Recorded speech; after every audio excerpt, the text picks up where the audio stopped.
वेगळ्या मतदारसंघातले म्हणा, आणखी दुसऱ्या मतदारसंघातले म्हणा, ते मी परळी बीड करायला म्हणून सांगतात, बोलतात इथं. म्हणजे सीएम पर्यंत माझी कंप्लेंट गेली.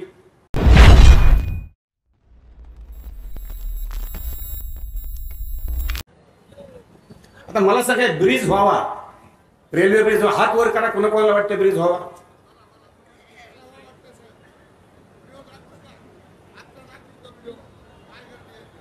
तुझा तर गडी मेला, बरोबर आहे. हा, बस खाली. म्हणजे मी राजकारण कधीच करत नाही, मी विकासाचं राजकारण करतो. अक्षरशः माझ्या ऑफिसपर्यंत रांग लागलेली असते ना, ठीक आहे, उड्डाणपूल झाला नाही, पण उड्डाणपूल होणं गरजेचं आहे ना. रेल्वे ब्रिज गेलो हो कुठं, ते तर मी कॅन्सल केलं. अंडरग्राऊंड ब्रिज सगळं कॅन्सल केलंय मी, सिंगल कॉलम घेतलाय मी आता. पण तरी पण काही राजकारण करायचं म्हणलं की राजकारण केलं जातं, त्याला काय करणार आपण. पण तरी पण आम्ही तुमच्या सर्वांच्या आशीर्वादानं, परमेश्वराच्या आशीर्वादानं, संत जनाबाईची जन्मभूमी आहे, हा पूल होईल निश्चित, हा उड्डाणपूल होईल आणि 100% होईल. आणि त्याच्यामध्ये खासदार साहेब मदत करतील, त्यांनाही कळालंय आवाज झालाच पाहिजे. पण आता पब्लिकला बघितलं ना, पब्लिकचे हातावर केले ना पब्लिक ना. आता ते कुणी जरी गेलं, हे जाऊ दे रे बाबा, ते जाय म्हणते त्याला, आता तू काय माझ्याकडे येऊ नको म्हणते आता. कारण त्यांना थोडं काय वेगळं सांगण्यात येतं ना, जाऊन साहेब असं व्हायलंय, साहेब तसं व्हायलंय. आता 4 विरोधक 4 लावून चटणी मिरची लावून सांगणार ना. मग आता चटणी मिरची, मग आम्ही आता म्हणजे विरोधक आहोतच ना. पण विरोधक जरी असलो, जरी आम्ही असो विरोधक, तरी आम्ही विकासामध्ये विरोध कधी केला नाही पाहिजे. विकासामध्ये जर काम होतं तर 100% केलं पाहिजे का.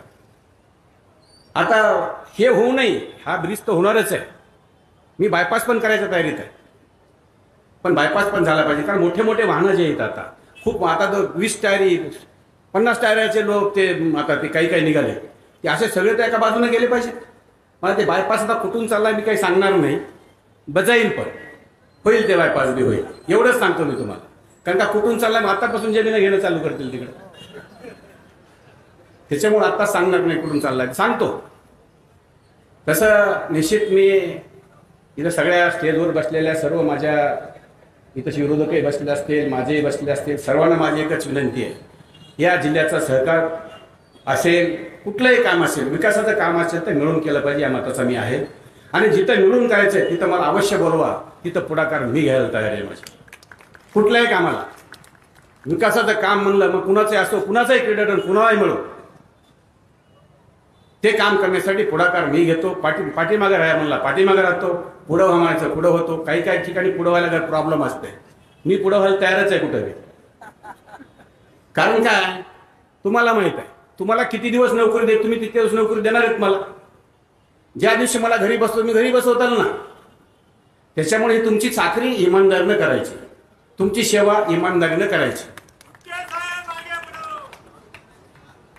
आणि सेवा सतत, मी तुम्हाला असं भाषणात बोलतो म्हणून नाही, तुम्हाला त्या माझ्या सेवेतूनही कळून येईल की मी तुमची सेवा इमानदारीनंच करतोय.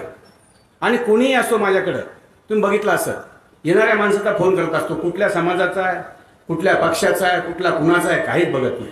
त्याचं काम करायचा माझा प्रयत्न असतो आणि हे करत राहील. कारण का मी आता जिथं मतं दिलेत त्यांचाही आमदार आहे, जे नाही त्यांचाही आमदार आहे, त्यांनी कुठं जावं दुसरीकडं. त्यांच्याही कामं करायची माझी तयारी आहे, सगळ्यांची कामं करायची माझी तयारी आहे. आणि एवढंच नाही, मी तर सांगतो, काही लोक म्हणले, काही लोक की माझा परिवार एवढा आहे, माझा परिवार मोठा आहे, इतके 100 घर आहेत, 100 लोक आहेत काय. अरे बाबा, मी तर माझा मतदारसंघ परिवार आहे म्हणतो ना, हा माझा मतदारसंघ परिवार आहे. त्याच्यामुळे निश्चित तुम्हाला एक जाता एक आता तुम्हाला मिरवणूक काढायची आहे, मी तुम्हाला एवढंच वचन देतो. आणि पुण्यश्लोक अहिल्यादेवी होळकरांची आज 300वी जयंती आपण साजरी करत आहोत. मी आजच तुम्हाला वचन देतो की मी कुठल्याही सूडबुद्धीनं वागणार नाही, कसल्याचे कुणाशी सूडबुद्धीनं वागणार नाही. आणि काही ठिकाणी आता आमच्या जवळचेच म्हणा, आमच्या साथी म्हणा, वेगळ्या मतदारसंघातले म्हणा, आणखी दुसऱ्या मतदारसंघातले म्हणा, की मी परळी बीड करायला म्हणून सांगतात बोलतात इथं. म्हणजे सीएम पर्यंत माझी कंप्लेंट गेली. मग सीएमना सांगितलं मी कोण काय करायला ते तिथं. खरंच मला सांगा, मी कधी जातीवाद केलाय का बाबा? मी कुणासोबत केला का आतापर्यंत? काय काय गोष्टी खासदार साहेबांनी माझ्यावर टीका केल्या निवडणुकीमध्ये, तेवढंच उत्तर देत होतं. ह्याच्या आता काही मध्ये काही गोष्टी, ह्याला मारलं त्याला मारलं. कुणाला मारलं बाबा? मामा म्हणायचं, मामा हमेशा आठवतं, ह्याला मारलं त्याला मारलं, ह्याला असं केलं ते. अरे पण त्याचे गुन्हा काय आहेत हे बघितलं का तुम्ही कधी? ते कसं आहे बघितलं का तुम्ही? ते बघायचं नाही. पण आरोप मामा, आता मामाला माझ्यावर विरोध करायला लागतं ना काहीतरी आता. पण विरोधक मामा नाही तुमचा. मी पहिलेपासून सांगतोय तुम्हाला. मी आमदार झाल्या तुम्हाला म्हणलं होतं किती फंड देऊ, बोललो होतं नाही? सांगा किती पैसे पाहिजे, फंड देतो करतो. तुम्ही म्हणले आम्हाला काहीच नको. ठीक आहे बाबा, काहीच नको तर काहीच नको.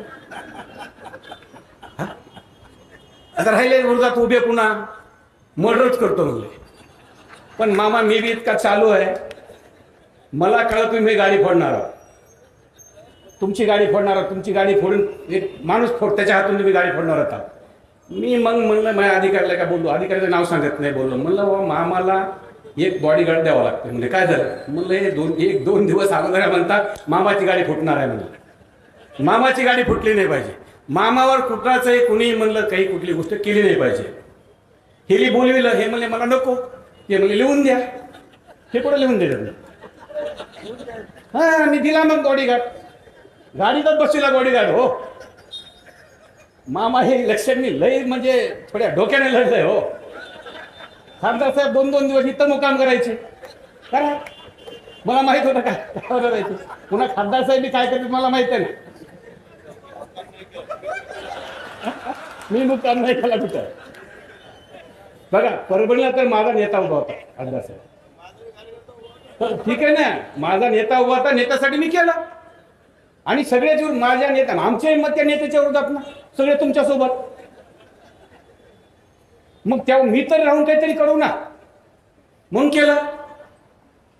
आणि बघा ज्या त्या पार्टीचं आम्ही तुम्हाला ज्यावेळेस 2019ची निवडणूक झाली, मी तुम्हाला मदत केली. काय मीच मदत केली तुम्हाला. त्याच्यानंतर तुम्ही पत्रकार परिषद घेतली, मी पेपर वाचला. त्याच्यानंतर जेलमधून एक पत्र लिहिलं तुम्हाला मी. तुम्ही तुमचा शिवसेनेचे आहे, तुम्ही शिवसेनेचा उमेदवार आहे, तुम्ही लढलं पाहिजे, तुम्ही ताकदीने लढा, सगळं तुम्ही ताकदीनं करा, माझा काही प्रॉब्लेम नाही. पण माझ्यावर टीका तुमच्यासाठी करू नका म्हणलं मी. हेच पत्रामध्ये होतं की उद्या हे लोक पुन्हा तुम्हाला गरज पडणार. हे लोक तुमच्यावर उलटून येत, दुसऱ्यांकडे पण माझ्यावर टीका करणं टाळा. तेव्हापासून पत्र लिहायला टीका करणं टाळलं, केली नाही टीका तुम्ही. मग निवडणूक ही निवडणुकीसारखी लढली पाहिजे. आणि मी माझं खुल्लं असतं, कुठलीही गोष्ट खुल्लन खुल्ला असतो. आपलं काही उदार नाही पादार नाही, काही नाही, सगळं काय विषय नाही. प्रेम केलं, प्रेमही करतो आम्ही. प्रेम माझ्यात तर प्रेम कुणीच करत नाही. मला जर प्रेमामध्ये पॅन्ट चेटी खोलून मागितलं, पॅन्ट चेटी खोलून देणारा माणूस आहे. पण ते मामाला कळत नाही, काय करू मी. मामाचं भलं कोण करू शकतं बाबा सांगा बरं? मामाचं भलं कोण करू शकतं सांगा? हात वर करून सांगा, मी करू शकतो का? ह्यांचं तर आहे का समाजाच?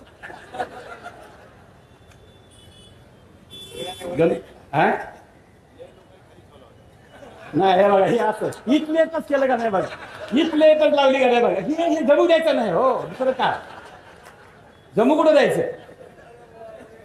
ए सगळ्यांनी हातावर केलं नाही का तुम्ही? करा, आणखीन एकदा करा. खासदार साहेबांना बघू द्या, सगळे हातावरी करा. आहेत काय सगळे हातावरी? आता सांगा.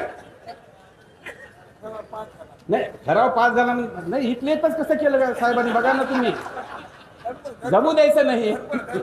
हे आमचं असतं. मला काय कळणावेला सगळ्या गोष्टीला. त्याच्यामुळं मामा जरा बघा, आजची 300वी जयंती आहे आणि दिवस चांगला आहे. तीच अहिल्यादेवी होळकर पुण्यश्लोक आहेत, त्यांनी तुम्हाला बुद्धी देवो हीच ईश्वरच्यांनी प्रार्थनाही करतो. आणि तुमचं खरंच मी सांगतो मामा, तुम्ही खूप संघर्ष केलेला आहे. पण खरं सांगा मामा, तुम्हाला अध्यक्ष तुम्ही जेव्हा झाले, रिकमेंड कोणी केलं? रिकमेंड मी केलं का नाही? तुम्हाला बोललो का नाही? आणि मी ते रिकमेंड यासाठी केलं की पुढे जाऊन हे अध्यक्ष होतील, मला पुन्हा नंतर आमदार केला म्हणून इथे माझाही स्वार्थ होता त्याच्यामध्ये, स्वार्थ नव्हता असं नाही. खासदार साहेब यांना अध्यक्ष पहिला झाले तेव्हा रिकमेंडेड माझा आहे. मुंडे साहेबांना सांगितलं एकमेव नेता यांना अध्यक्ष करा.